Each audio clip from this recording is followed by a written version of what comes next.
as an adult, I guess as a child, I always felt different. I always felt like like everyone else got the rules for life and I didn't. And I felt that I always like was uncomfortable in my own skin. Looking back, I see that I was filled with fear and always comparing myself and not feeling good enough.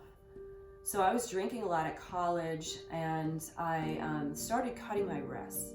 I was obviously depressed. I was obviously not feeling good about myself, but I really couldn't admit that on the outside.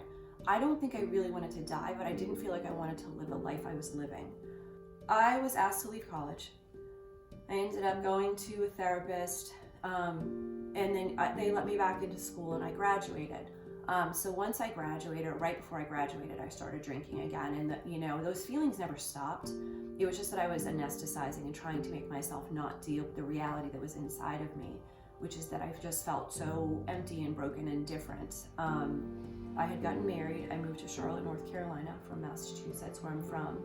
Despite having things on the outside, I just still felt so empty and broken, and it was always me trying to compare myself to what other people's lives looked like, and mine didn't feel like it looked like theirs did to me. So at age 29, I made the decision to stop smoking and to stop drinking. 2013 and 14 probably was the worst years of my life. Two significant things happened, and I kind of got into a very bad place again. The guy I ended up marrying, my second marriage, he was a sociopath, and I found out a lot of things that were very hurtful. We were married for 7 months.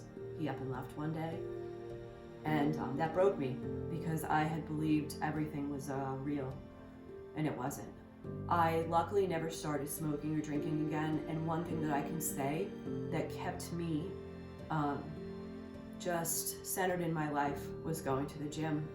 It was almost my therapy at that time, even though I still had a therapist. And that was in March of 2014.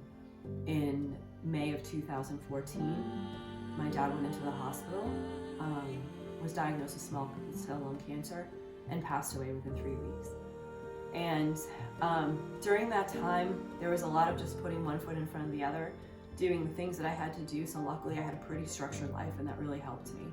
I had friends gathered around me. I had the gym that I got to go to every day after work to look forward to see those faces. And some of those women from that gym are still in my life today, and I'm so grateful for that.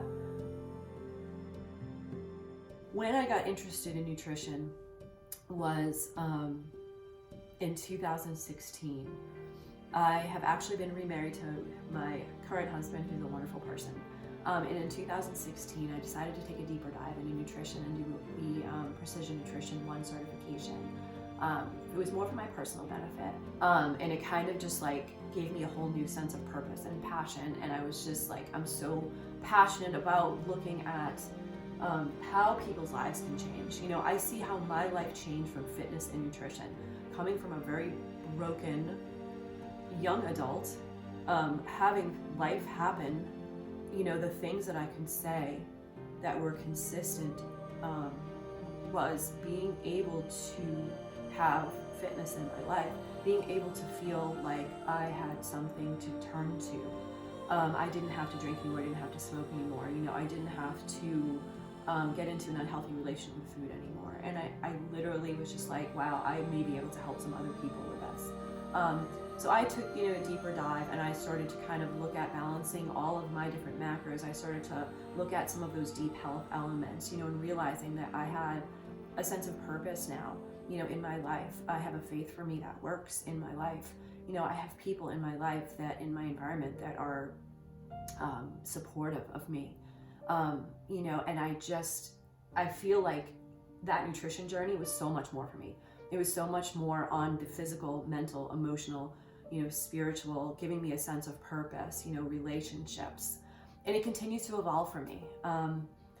So for me, this has just been something that, coming from the concept of nutrition or food, it just comes from a whole different perspective of, coming from those inside changes, those behavior changes, those skills that I have learned through, studying nutrition and helping other people. And my passion is to help people change their lives. And so I really appreciate the opportunity to share my story today. Thanks.